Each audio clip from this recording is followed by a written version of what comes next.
¿Qué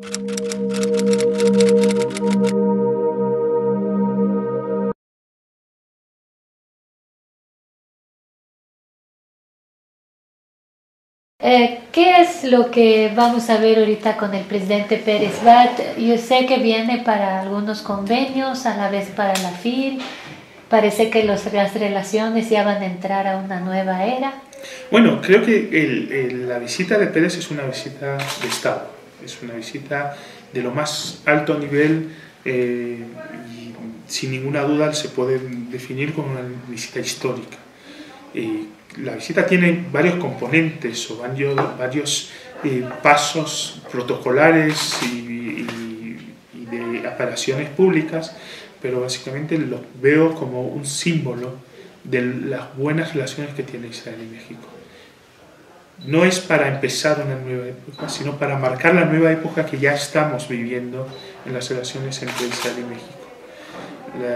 La visita, yo diría, tiene tres partes importantes. Una es la parte estatal, las reuniones entre el presidente Pérez y el presidente de México, las declaraciones conjuntas, los acuerdos que van a firmar en esos eventos. La segunda parte es la parte económica. Con el presidente Pérez viene una delegación de 100 con el presidente Pérez tiene una delegación de 100 empresarios israelíes de lo más alto nivel que van a participar en México, en Leife, en un seminario, un foro económico México-Israel con más de 500 empresas y participantes mexicanos.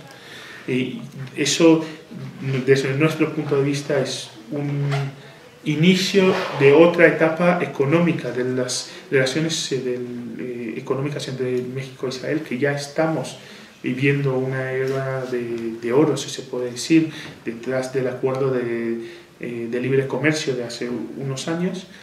Y en la tercera parte, tal vez la joya de toda esa visita, es la inauguración de la FIL en Guadalajara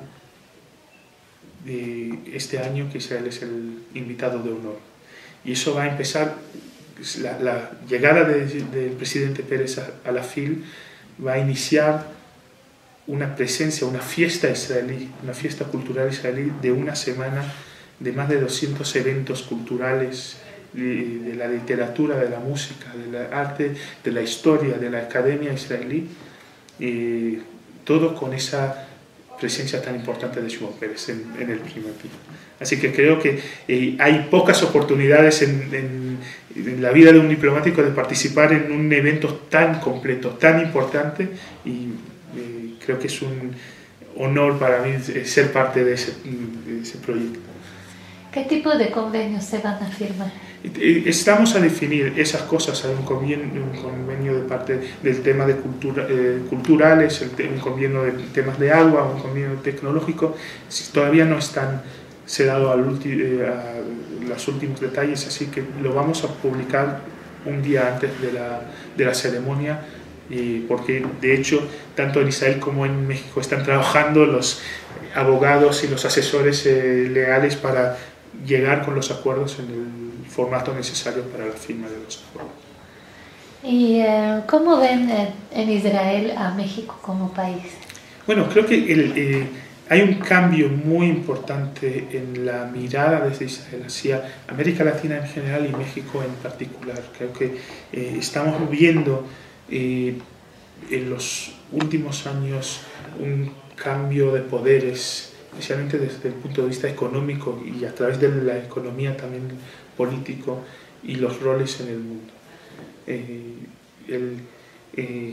El socio número uno de Israel económicamente es la Unión Europea, sigue siendo a pesar de la crisis, pero está bajando el porcentaje que significa la Unión Europea en el intercambio comercial de Israel. Israel busca nuevos mercados que son suficientemente avanzados para poder generar esa sinergia con la economía israelí, porque la economía israelí está basada en las altas tecnologías.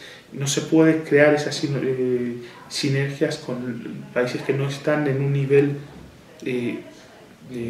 suficiente para poder cooperar con Israel. Creo que esos últimos años, América Latina en general, México en particular, han formado ese nuevo mercado para Israel, como también partes de los países asiáticos y otros países que son del Euroasia, de la zona de Euroasia. Hay mucho interés desde el punto de vista israelí en México y se ve a través de esa visita, tanto en la parte político con la llegada de Pérez, como en la parte económica con la llegada de 100 empresarios israelíes, como también la parte cultural, que puedo decir que nunca en la historia de Israel el Estado ha participado en esa manera en un evento cultural tan grande y tan importante.